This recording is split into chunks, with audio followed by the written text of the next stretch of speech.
the epic battle is here. In one corner, we have Uber and human rideshare drivers. In the other corner, we have Waymo, self-driving rideshares and self-driving rides. Who is going to be victorious in this battle? Welcome back to Buck Living, a channel all about making money, where I'm documenting our journey to get $1 million on YouTube. This is a big battle, though, when it comes to the ride-sharing world. It's a very hot topic. So let's look into exactly what's going on. Why Waymo won't kill Uber, but Elon Musk might. So maybe it's not even Uber versus Waymo. Maybe there's a whole other contender coming into play. And in this article, they talk a lot about San Francisco. They talk about one person kicking it off, Alex, who's a crypto entrepreneur. That Alex is a part of a growing cohort of people in San Francisco who have essentially quit using Uber. His account recently took past 620 rides, including more than 1,600 miles traveled and 9,000 minutes spent in the vehicles. He believes that San Francisco is well on its way to becoming a robo-taxi town. And right now, you can get a Waymo via the Waymo app in 3 different places in the country here in America: San Francisco, LA, and Phoenix. So this is still super new. I've already done a collection of Waymo videos on this channel. The playlist is listed below in the description, but things are happening kind of fast, right? And a lot of people in San Francisco, as it says here, have watched the signature silhouette become a regular part of life. In LA, for example, it's not uncommon for you to see Waymos all the time now. I see Waymos constantly in LA, and it's kind of crazy looking back that, I first took a Waymo in July of 2024. It's now March of 2025. So that was about 8 months ago? And in 8 months, it is crazy how common it is, right? The change in San Francisco has been dramatic. Lyft CEO David Reacher said, "I can't go 2 blocks without seeing a self-driving car." Even Lyft now is getting into the game of do their own thing with a self-driving car company and everything. So it's kind of interesting, so going on here. And just as San Francisco functioned as the ground zero for the rideshare revolution in the 2010s, the quick adaptation of robotaxis gives the impression that the city is a bellwether. Never seen that word before, actually, a bellwether for another full-scale infrastructure transformation, one that won't end well for the harbinger of the last paradigm shift. Uber's product is getting eaten by Waymo. A former Uber product executive said, "The thing Uber did to everybody else, Waymo is doing to them now." That's really interesting to me. That's really interesting because we know what obviously happened with Ubers and Lyfts versus taxis, for example. And this is kind of giving some interesting foreshadowing that Waymo is going to do what Uber did what Uber did to taxis. But I don't know. I feel like there could be some truth to this. But the weird thing is, I mentioned this before in a previous video, that Uber is now partnering with Waymo in Austin, Texas. That if you go to order a Waymo, if you go to order an Uber, you could potentially get a Waymo as opposed to a human driver. So it seems like Uber appears to almost have this mentality of, if you can't beat them, join them. You can order a Waymo, like say in LA, San Francisco, and Phoenix, with the Waymo app. You have to get the app, create an account, blah, blah, blah, blah. It's another thing. It's another thing. But the integration of Uber and Waymo is really intriguing to me, right? So maybe Uber's saying here, if Waymo is going to take over, we might as well somehow partner with them using our app and our infrastructure that we've already built in terms of our clientele, and just utilize the Waymo technology, not necessarily the app itself, if that makes sense. In other words, Uber is toast, right? Now it's tough to say. This is what Travis, Uber co-founder and former CEO, predicted would be the case if the company didn't win the robotaxi race. In a 2016 interview, he said that if Uber didn't have an autonomous vehicle before its competitors, then the future passes by us basically in a very expeditious and efficient way. Could be true, because I think the issue with self-driving cars, although that's, I don't know how much I agree with that, I'll be honest with you, because I still think there's a long way to go when it comes to self-driving cars. You need the technology. You need to have a specific vehicle. When it comes to Uber and Lyft, I think the advantage and the reason why it blew up so much, among a lot of different reasons, is you could just have Joe Schmo in a random part of the country use their own vehicle. To use a Waymo, typically a Jaguar I-Pace cars, you have to retransform the car, put in all the cameras, all this kind of stuff, And I think that's what's very tricky. The entity that's in first then rolls out a ride-sharing network that is far cheaper or far higher quality than Uber's no longer a thing. So basically what they're saying is, If someone comes along that's cheaper, better, faster, more efficient than Uber, Uber's now toast. But I don't know, because the predictions are not quite how the industry experts see things playing out. Thanks to a big head start, Uber's uniqueness means that it may be the network that Waymo can't live without. Like I mentioned before with Austin, maybe this actually could go both ways. Maybe it's not just Uber saying, hey, if we can't beat them, join them. Maybe it's also Waymo saying, well, actually, maybe we can't actually exist 100% without Uber. Yeah, we have the app in LA and San Francisco and Phoenix, but maybe it's best to do a unique kind of collaboration. As I say here, the flexible, low overhead model in which drivers own their own cars, like I just mentioned earlier, makes it more attractive as a partner than as a competitor, especially at times of peak demand.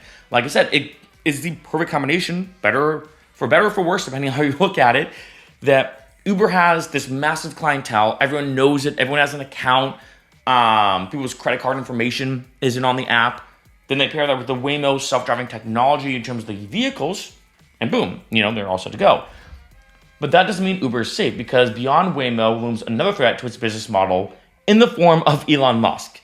So let's get to this. This is kind of interesting, because Uber once had the ambitions to be the star of the robotaxi revolution. The company spent billions to outmaneuver its bitter rival Google and its Waymo self-driving car unit. Google sued in response, and all this there's some drama leading to a $245 million settlement and a criminal conviction.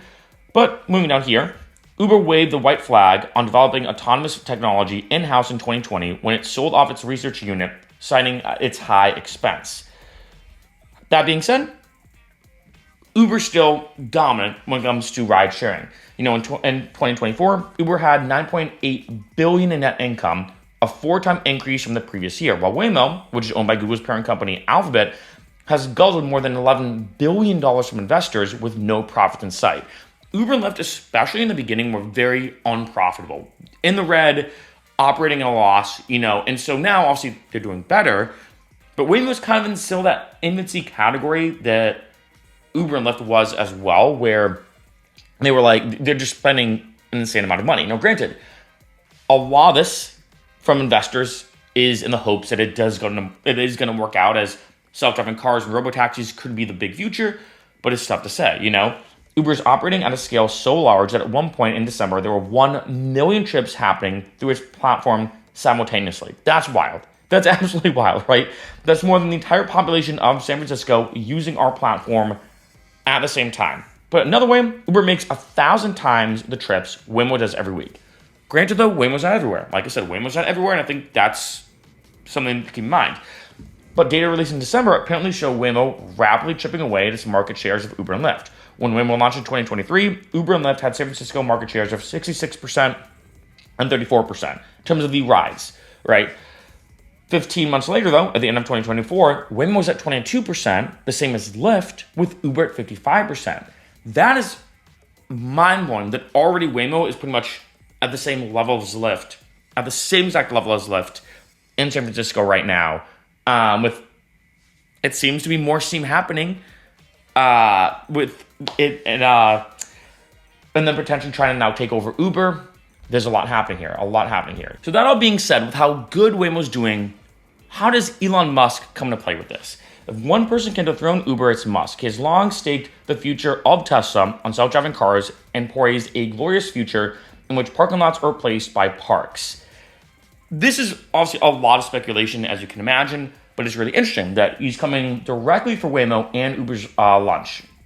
Bit of an interesting way to word that, but at Tesla's Cybercab launch last year, he said the steering wheel-less vehicle will cost less than $30,000 and be available before 2027, regardless of the ambitious timeline, because sometimes he does make very ambitious predictions about what's going to happen.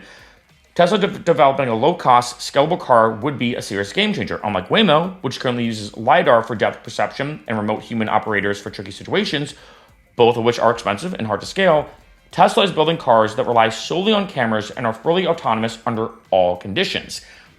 For better or for worse, I know this is a very controversial topic right now when it comes to Elon Musk and Tesla. Teslas are great vehicles when it comes to the self-driving capabilities. And it has been speculated, and I've seen this in the comments on this channel, well, as good as Waymo's doing, there's still a handful of Waymo cars. Yeah, it's doing good in San Francisco, but there's still a handful of vehicles to go around. If, let's say, Tesla wanted to get in the ride-sharing game, create even their own ride-sharing app, how would that work out, right? Very, very tough to say.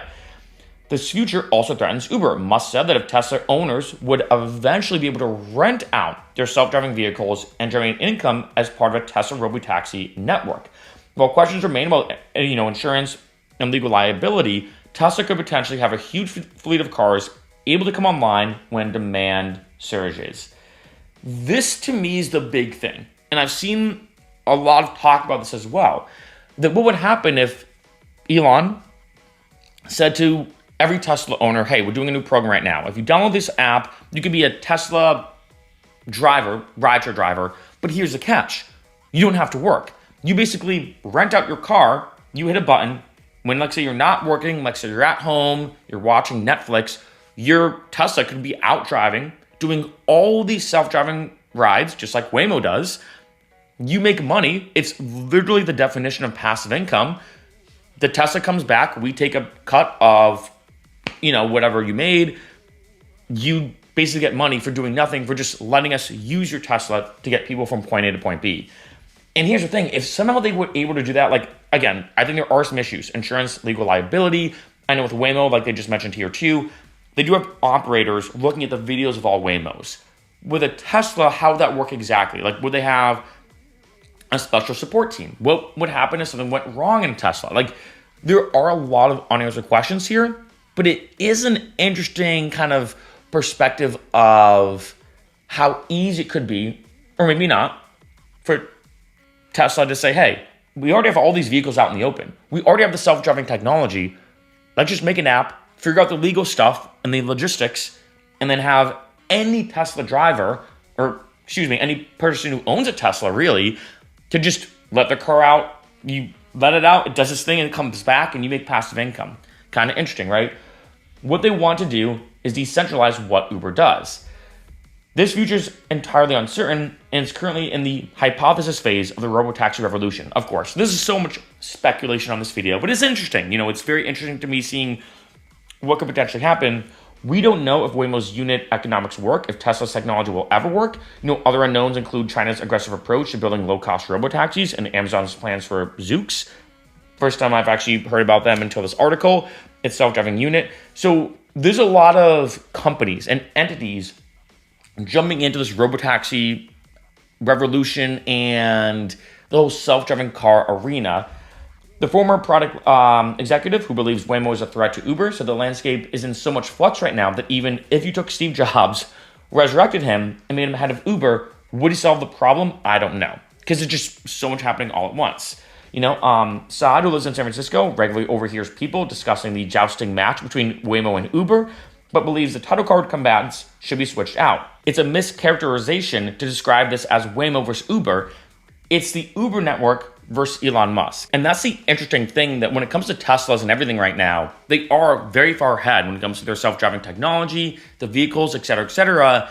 Maybe that is a huge hidden player in this whole battle that could come out of nowhere. And like I've mentioned already a couple times throughout this video, could just make an app, figure out the logistics and the legal stuff, and boom, now you have this whole other new competitor almost out of nowhere that is already a ton of technology, a ton of inventory with people and the vehicles. That could be a huge hidden variable, right? No one wants to compete against Tesla or Elon if you can help it. Their capabilities are pretty extraordinary.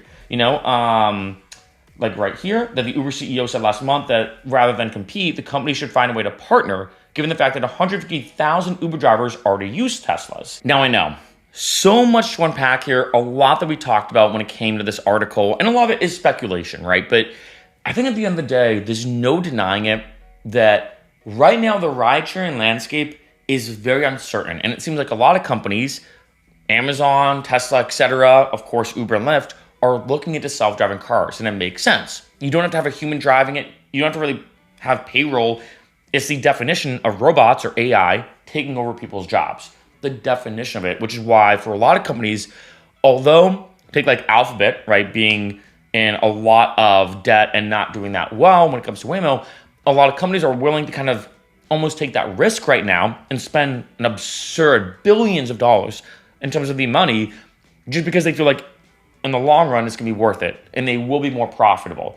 There is so much to unpack here, being honest. Like, I feel like I should do like another follow-up video to not make this video too long, but it's one of those unique situations, I think, right now that with every company or a lot of companies jumping into this robotaxi space, it's going to be very uncertain to see what's going to happen in the future. That being said, I still think we're very far away from seeing how this battle is going to play out of Waymo fully taking over, or maybe Tesla, or maybe another company. Because as they mentioned in the article, on one end, in San Francisco, like they mentioned, Waymo is now almost on the same level as Lyft already. That's pretty wild. But when it comes to Uber, like I said, the biggest thing that's really going to hold Waymo back is the vehicles. The fact that they need to make another vehicle in order to put it out in the market. I mean, if let's say they want to expand to every area in the country, think of how much time it would take. If they want to be countrywide in America, think of how much time it would take to make enough vehicles, do enough rides, somehow ship them out, or maybe create them in-house, however they do it. The amount of time it's going to take, I think, for Waymo to genuinely compete with Uber, I do think we're kind of far away from that. That's my own personal perspective. Just given the inventory of the vehicles themselves, the quality checks, the protocols, all that kind of stuff. Never even imagine like going international, right? Right now, I'm just talking about here in America, right? And Waymo is only in 3 places, like I mentioned: Phoenix, San Francisco, and Los Angeles. They have partnered with Waymo using the Waymo app, like we talked about, in Austin. And then later this year, it will be in Atlanta, doing the same kind of Uber partnership. So you're talking about 5 spots near the end of 2025. That's only 5 major cities in the United States. And so I still think we are pretty far away when people talk about like Uber versus Waymo, or is it actually Elon Musk versus Uber or whatever. I think at the end of the day, we're still very far away from that. Then again, to look at both sides, maybe that is famous last words, because who knows if, let's say, Tesla does roll out something like we talked about, it does roll out something where they say, hey, you know what? If you're a Tesla owner, we figured all the stuff out that we had to. If you're a Tesla owner, download this app, hit that button, your car will leave your house, do self-driving rides, you make money, you make a profit from it, you make a certain percentage, or however they're gonna figure it out. Your car comes back to your house, you can make money from the comfort of your own home without ever having to leave. That would add in a whole other unique thing of, one, quickly Tesla and Elon taking advantage of their inventory that already exists around different parts of the country. But then 2, I think for a lot of people, they're like, wait a minute, this is literally the definition of passive income. I can sit at home, watch Netflix on my TV, and have my car do all the stuff for me, and I make a certain percentage of it, even if it's like, say, $15 an hour from letting my Tesla go out and drive and do its thing. That's $15 an hour that I'm doing literally nothing for. Although there is depreciation happening on your car, wear and tear, that kind of stuff. So it's not like it's fully free to word it like that, but it's still passive income nonetheless. The battle's intense. The battle's intense for self-driving cars, robotaxis. Everyone's getting into it. Only time will tell to see what exactly is going to be the true contender. Like I said, there's another one coming into play, and who's going to win this. But for right now, I still think we're far away from any big issue happening. At least I feel that way. Could be very wrong. Famous last words. But there's one thing that's definitely undeniable. Regardless if we're that far away from it or not, the one thing I have noticed, and as these statistics say, self-driving cars are getting more popular. Waymo's now getting more popular. Even though it's in a few areas, Waymo's now becoming an issue that's undeniable. And how is that going to transform over the ride-sharing landscape when it comes to human drivers? We'll have to see.